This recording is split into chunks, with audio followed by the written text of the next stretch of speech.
Hey there, everyone.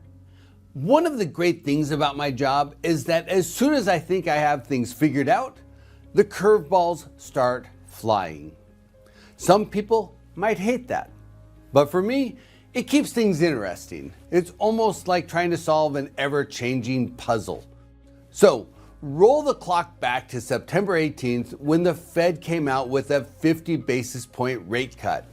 And everyone applauded the Federal Reserve for being aggressive and trying to get ahead of any potential recession risks.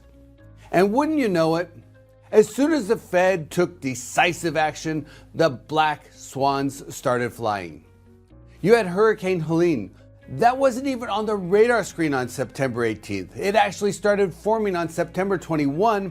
Then it rolled through several states, creating severe wind and water damage.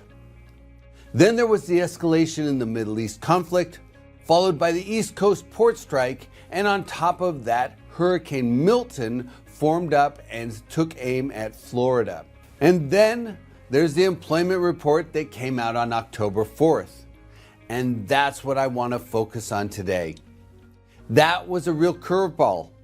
Not only did it come in stronger than expected, with 254,000 jobs created in September, but it was accompanied with revisions to the July and August numbers, adding another 72,000 positions. And at the same time, even though the labor force grew by 150,000 workers, which is great, the strength of job creation blew through that, taking the unemployment rate down to 4.1%, which incidentally took the SOM roll back down to 50, which is literally teetering on the edge of a recession signal. But based on what we're seeing, and as Claudia Sahm said herself so very well, we're not in recession territory, at least not now. So at the September 18th press conference, Chairman Powell came out and said that inflation is moving the right direction and its trajectory should carry it to the Fed's 2% target.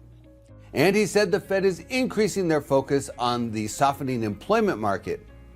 Then, 16 days later, the new jobs report came out and the signs of job softening have dissipated.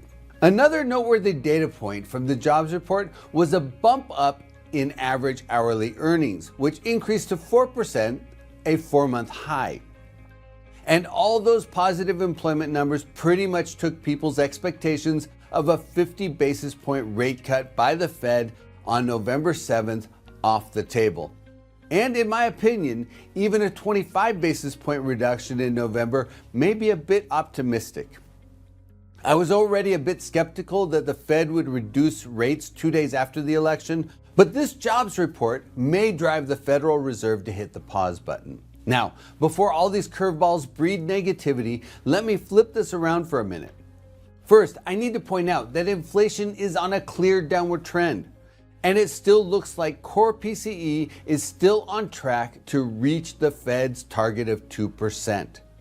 Second, all those black swan events I mentioned earlier will distort the economic data over the short term. But at this point, they're unlikely to materially change the long-term trajectory of inflation or the economy.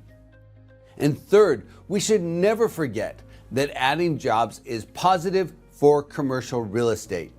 And even though the additions for September were greater than expected, perhaps causing the Fed to be more cautious, adding 326,000 jobs, which includes the revisions from July and August, will create housing demand, increased consumption for retailers, increased warehouse throughput, and maybe, just maybe, some of those new jobs will put people back in offices.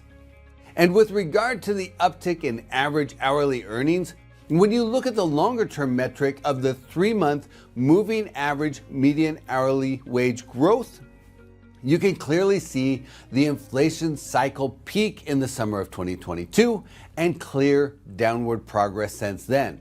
So even though we've had a lot of unanticipated news over the last 4 weeks and it's creating some bumpiness, we always knew there would be bumps and potholes in the economic road. But take a step back. What do the unexpected job numbers mean for real estate investors? Will they materially affect the commercial real estate outlook? Will they materially affect the Federal Reserve's rate decisions over the longer term? I don't think we're seeing a momentum shift here. We're seeing the normal bumpiness created by the data that we work with every day. Will the Fed cut rates in November? Maybe. But the probability that the overnight rate will be down by 100 basis points or more by June of next year remains high. And that's why we can't get caught up in the day-to-day news, and investors always need to keep their eyes on the horizon.